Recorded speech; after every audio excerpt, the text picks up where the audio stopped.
Hey guys, in this video I will show you how to download and install Litematica in Minecraft.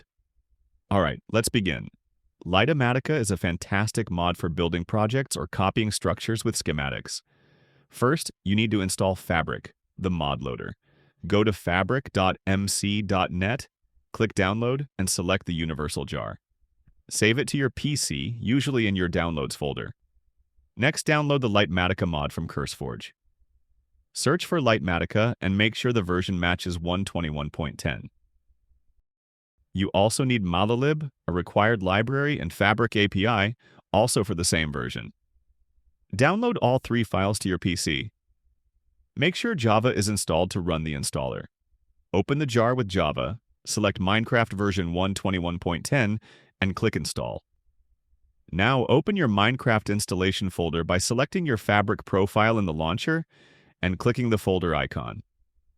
Inside, find or create a mods folder. Drag Litematica, Malalib, and Fabric API into this folder. Do not include the Fabric installer jar. Launch Minecraft with the Fabric profile.